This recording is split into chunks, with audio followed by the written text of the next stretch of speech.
तो ये ऐसा संबंध हो जाता है कि हम कहीं नहीं जा सकते जहां वो नहीं है, और जहां भी वो है जहां वहां हम हैं, तो वो तो मालिक बने ही रहेंगे, हम तो उनके सेवक बने ही रहेंगे। इसमें इसका ये संबंध तो दूसरा बन नहीं सकता है।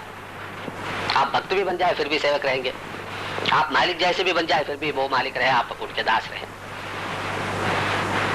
तो हम तो कहेंगे जिस दिन से आप लोग पूजा शुरू करते हैं, साधना शुरू करते हैं, उस दिन से अंत तक मालिक तो मालिक है, हम तो सेवक रहेंगे, भक्त रहेंगे। चाहे उनके बिल्कुल एक जैसा हम बन गए, डुप्लीकेट बन गए, फिर भी मालिक मालिक है। जैसा बच्चा जितना भी बढ़ जाता है, बाप तो बाप है, बच्चा तो बच्चा है। आप 90 साल की उम्र के भी हो जाएं, आपके बाप 100 सवा 100 साल के भी उम्र के हो जाएं, फिर भी वो आपको कहेगा लौटे रहो, बकवास मत करो। नहीं नहीं पिताजी हमारे 90 साल के, अरे छोड़, मेरा लड़का है तू। बाप बन गया तो बाप अपने बच्चों के लिए, मेरे लिए तो मेरा लड़का है, जाओ पाँव पकड़ो, दबाओ, करना पड़ता है हमें। ये तो रिश्ता कभी टूटने वाला नहीं है, बदलने वाला नहीं है, परिवर्तन इसमें होना ही नहीं है। परिवर्तन हमारी हालत में हो सकती है, हमारा पहुंच में हो सकता है, लेकिन जो रिश्ता मालिक के साथ है उसमें कभी फर्क नहीं पड़ना है। मालिक मालिक है, हम दास, सदा के लिए दास रहेंगे, अंत तक, सृष्टि के अंत तक। तो हम कभी छुटकारा पा सकते हैं सेवा से। लोग कहते हैं साहब ऐसी कोई परिस्थिति आएगी, ऐसा कोई हालत आएगा जब हम भी आराम कुर्सी पर बैठ सकते हैं, ये हो ही नहीं सकता है। आपको सिंहासन में बिठा के भी बाबूजी कहेंगे रहो, तो हमें भागना पड़ता है उनके पास। तो जब ये सेवा ही अंत तक हमारे साथ चलनी है, मालिक के साथ जब तक हम हैं, और ये तो इटर्निटी के तक हमें साथ रहना है। जैसे हमने आपको समझाया, कहीं जगह नहीं है जहाँ वो नहीं है, तो उन्हें छोड़ के हमें जाने का कोई पॉसिबिलिटी है ही नहीं। ईश्वर भी ये सृष्टि नहीं कर सकता ऐसा मौका जहाँ वो नहीं है, हम केवल बैठे। तो जब तक हम उनके साथ हैं, हम उनके दास बन के रहेंगे और सेवा करना ही है। ये समझ लीजिए कि अंत तक इस संबंध का कारण है सेवा, अपना फायदा नहीं है, अपनी तरक्की नहीं है। हम उनके लिए क्या कर सकते हैं, उनका काम हम कैसे बढ़ा सकते हैं, उनके मिशन को हम परवरिश कैसे कर सकते हैं। तो इस विचार से हम अगर अपना संबंध अटूट रखेंगे और काम करते जाएंगे, एक नजर मालिक पर फिक्स्ड है, दूसरे नजर मिशन की सेवा पर फिक्स्ड है। जैसे बाबूजी महाराज कहा करते थे, यूं देख के यूं मोड़ जाओ तो बन गए, ये बिल्कुल मुमकिन है, संभव है, इसमें कोई संदेह की जगह भी नहीं है। तो लोग एक ऐसा बताइए तो कोई रास्ता, जल्दी से जल्दी हम मालिक जैसे बन जाएं, मालिक भी सेवा करके ही मालिक बने। अब सेवा के लिए नहीं आए तो यहाँ क्यों आते हैं हमारे पास? सिंहासन पर बैठने के लिए तो आए नहीं बाबूजी, ना लाला जी, दोनों सेवा के लिए आए, इंसान की सेवा में लग गए, कुल सृष्टि के सेवा में लग गए। और उन्होंने कहा हमारे आत्मसमर्पण का एक ये चीज है कि हम कुल सृष्टि के सामने हम समर्पण कर चुके हैं अपने को। Surrender, I have surrendered to the entire universe, हर चीज के सामने। और उन्होंने ये भी कहा था कि देखो लाला जी की कृपा से काम हो रहा है, हम तो भाई उनके सेवक हैं, मालिक तो वो हैं। तो हम तो कहेंगे ये पीढ़ी ऐसी है कि हर एक अपने मालिक के सेवक ऐसा बनता जाता है, जैसे एक लैडर है, सीढ़ी है।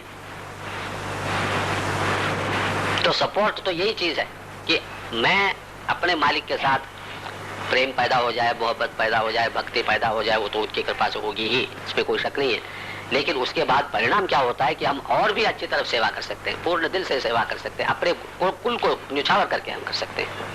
पहले तो सेवा हम सेवा समझ के करते हैं, जब बाबूजी से लगाव हो जाता है, मालिक से लगाव हो जाता है, इस किस्म के लगाव कि उनमें और मेरा कोई फर्क नहीं है, तो वो सेवा भावना भी मिट जाती है। लेकिन करते हम जरूर वही चीज जो वो चाहते हैं।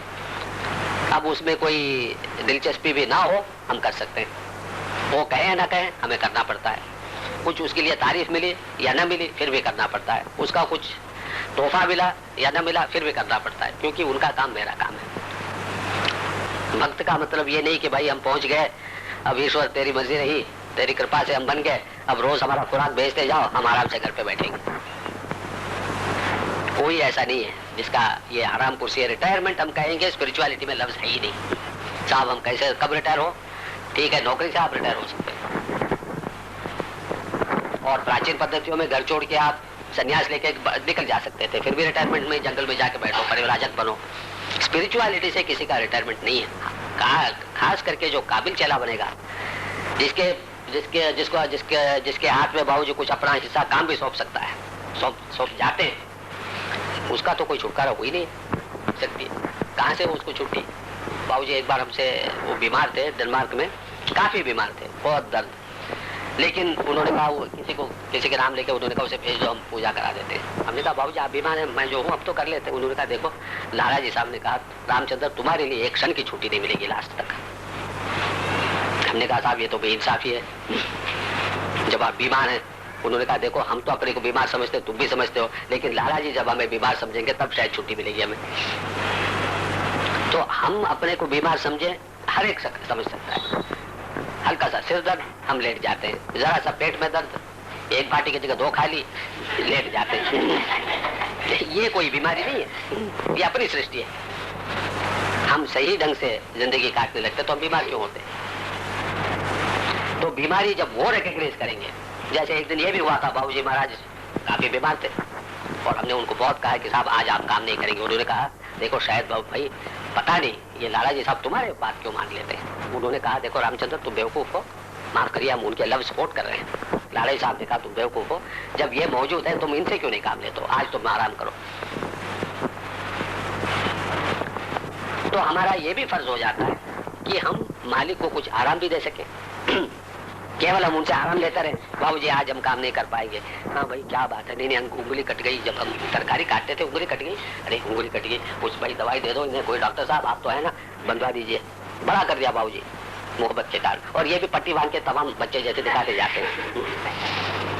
अरे आपका तो आराम जिंदगी भर का है, उनको आराम दो, एक क्षण का भी बाप मालिक के आराम हो जाए। मालिक ने एक बार हमसे कहा कि देखो 1 मिनट किसी ने हमें आराम सही तौर से दी और हमें खुश रखा तो फिर हमारा काम देखो। मजबूरियों से जब वो काम करते थे, मुरब्बत के कारण जब वो काम करते थे, उन्होंने खुद कहा कि ये उसमें वो खूबसूरती नहीं आती है जो हम चाहते हैं। नेचुरल ढंग से अपनी पसंद से जब वो आदमी को चुनते हैं और कहते जाओ, जब तो एंटीसिपेट जब हम करते हैं उनका काम बच जाता है, और वो बचने का तो उनका कोई नाम भी नहीं है, क्योंकि और ऊपर का काम वो ले लेते हैं। और लेकिन इस लेवल का काम जब तक हम उनके खोपड़ी पर ठोसते रहते हैं वो ऊपर का काम भी नहीं कर पाते।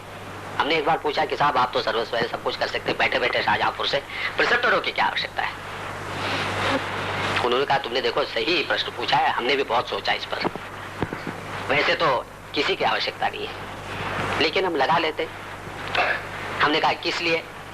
उन्होंने कहा देखो इसमें 3-4 कारण हैं, हम तुम्हें बता दें। हमने कहा जी हम सुनना चाहेंगे। तो उन्होंने कहा एक तो है कि कुछ लोग ऐसे घमंडी हो जाते हैं और उनकी तरक्की तभी होगी जब वो प्रिसेप्टर बनाया जाता है। वो काम के लिए हमने बनाते हैं, उनको प्रिसेप्टर बना देते हैं ताकि वो तरक्की कर पाए। हम प्रिसेप्टर हैं तो उस नाते से उठ। दूसरा, जो सेवा भावना लेके आते हैं हमसे, तड़पते हैं कि साहब कुछ हम भी सेवा करें आपके लिए, उनके लिए हम करा देते हैं। तीसरा अब नहीं बताएंगे। तो 3 कारण थे। अब वो अब नहीं बताएंगे वाले प्रिसेप्टर बनना ही हमारे लिए है एक लक्ष्य शुरू में। वो कैसे है प्रिसेप्टर है जिसके बारे में ये कुछ नहीं बताना चाहते। हम तो कहेंगे ऐसा प्रिसेप्टर तो मालिक जैसा ही हो गया है। तो जैसे वो प्रिसेप्टर बनाते थे वैसे हम भी कुछ बनाते जाए साथ साथ। मान लीजिए किसी की शादी हो गई, उनके बच्चे हो गए, और वक्त के अनुसार बच्चे भी बड़े हो जाते, उनकी शादी हो जाती। अब हम चाहते उनके भी बच्चे हो जाए। नहीं बहू घर आई, 4 साल हो गए, बच्चे नहीं। अरे कोई बात नहीं, हमारे तो बच्चे हैं, कब इसे कोई खुश होता है? प्रोजनी जिसको कहते हैं औलाद, वो तो पीढ़ी भर पीढ़ी चलना है। और दूसरी बात है, बाबूजी ने कहा प्रिसेप्टर अगर सही ढंग से काम करेंगे, हमारे हुक्मानुसार करेंगे, तो भाई हमारा लोअर लेवल का काम बहुत बच जाता है, फिर हम ऊपर का काम ले सकते हैं प्रोग्रेसिवली। जैसा प्रिसेप्टर बढ़ते जाता है वैसा मालिक को भी हम एक पॉसिबिलिटी देते हैं कि और ऊपर का काम वो ले लें। लेकिन वो यही रह गए हार्ट रीजन का काम, जिसको उन्होंने कहा ये तो है कीचड़ से भरे हुए नाले, द गटर ऑफ ह्यूमैनिटी बाबूजी ने कहा हार्ट रीजन को, उसी पर हम उनको लगाते रहेंगे तो हायर लेवल ऑफ वर्क अधूरा रह जाता है, शायद हम नहीं जानते। तो इसमें यह भी फायदा है कि हम जैसे लोअर लेवल ऑफ वर्क पर अपने काबिलियत के साथ काबू में अपने ले लेते हैं, वो रिलीव हो जाते हैं हायर वर्क के लिए। आराम भी है क्योंकि लोएस्ट लेवल ऑफ वर्क में उनका तो बस दम घुट जाता है। हायर लेवल ऑफ वर्क में इतना परिश्रम भी नहीं है, आराम भी ज्यादा है। तो सेवा भावना आना इतना आसान नहीं है।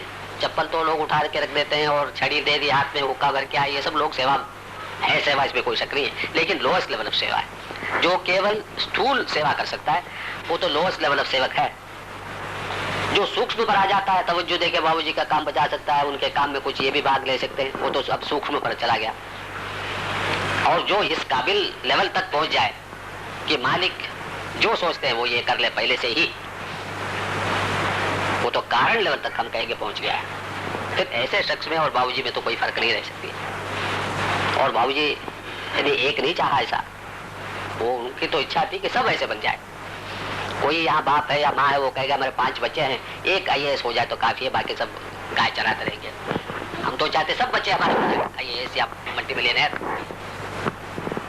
तो कोई बाप ऐसा हो सकता है आध्यात्मिकता में कि सोचे बस एक आध हम ले लेंगे भाई, बाकी ठीक है अभ्यासी बन के रहे। तो आप लोग ये रहेंगे, यकीन रखिए मालिक सबके लिए वही चाहते हैं जो अपने लिए उन्होंने चाहा और जो उन्होंने पाया। अब हम नहीं पा सकते या नहीं पा रहे, ये तो हमारी कमी है। किस चीज में कमी है? मोहब्बत तो नामुमकिन, शायद बहुत ही मुश्किल चीज है। कहना तो बहुत आसान है, हम उनको प्यार करते हैं, लेकिन हमने कहा देखा है बड़े से बड़े भक्त जिनको माने जाते उन लोग भी बाबूजी महाराज को अस्पताल में देखने तक नहीं आए, भक्त बन के बैठे रहे जहां वो थे। ये कौन सी भक्ति?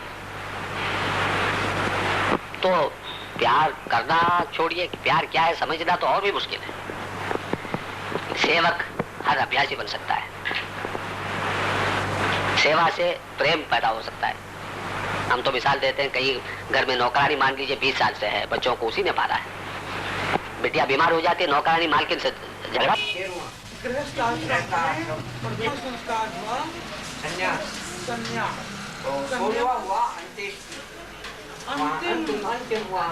जिसकी याद लोग नहीं रखते हैं, दिवाली में रखते हैं। और जो अंत में अगर किसी के हाथ से किसी का हो भी गया अंत्येष्टि, उसके बराबर कोई संस्कार यानी उच्च नहीं है।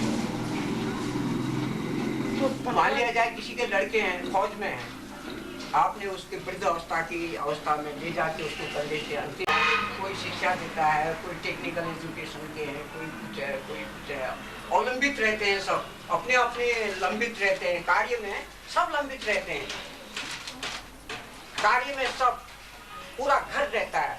और हमारा जितने भी होते हैं बच्चा बूढ़ा बुढ़िया घर की वो उल्ला यानी नाना नंदना ने क्या खबर करना ना, और वो नंदना को ना जो शयन दे जो ना की जो शयन कर वो बात को अलार्म मरेला किला अलार्म मरे पानी प्यास लाग रहे हो, पानी तो बाटी रह गए बाबू को ना पानी बाटी रह गए उसके कह बरे नहीं, लेकिन वो उसको पंचमी का दिन स्नेहिल मोहिन स्नेहिल कुमाऊनी शब्द है। अच्छा बहुत बढ़िया। हमारे यहाँ मोहित मोहित पंत दूसरे बालक हैं और दूसरे हैं प्रवीण सिंह। 5 बालक उसको कहते हैं कि हे नाथ तू ही मनुष्य जीवन का ध्येय है, हमारी इच्छाएं हमारी उन्नत में बाधक है।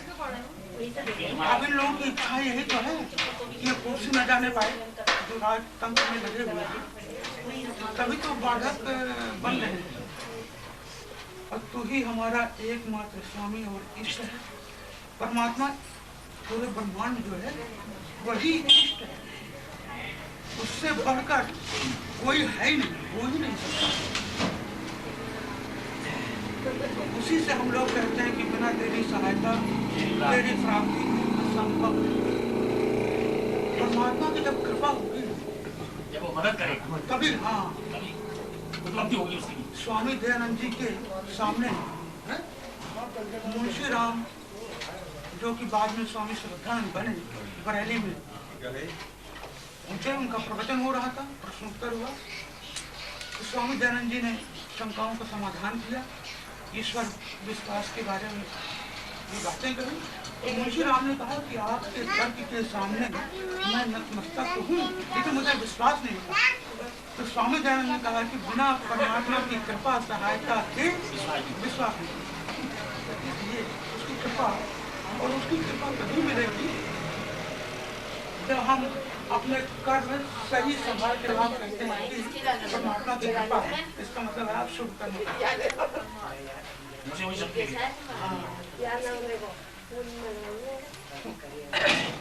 हाँ आरंभ होता है, तिलक लग गया, ये हाँ।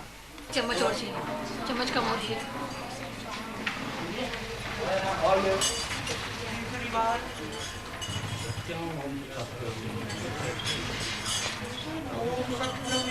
शिक्षा मानते हैं जिसका आशा ही मोक्ष।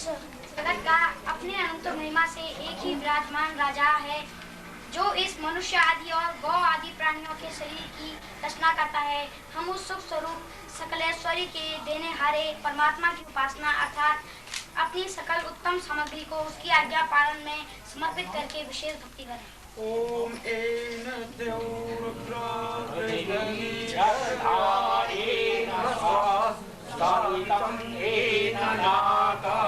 यो अंतरिक्षे रजसो विमाना कस्मै देवाय हविषा विधेया। निर्माण करता और भ्रमण कराता है। हम लोग उस सुखदायक कामना करने योग्य परब्रह्म की प्राप्ति के लिए सब सामर्थ्य से विशेष भक्ति करें। इन सब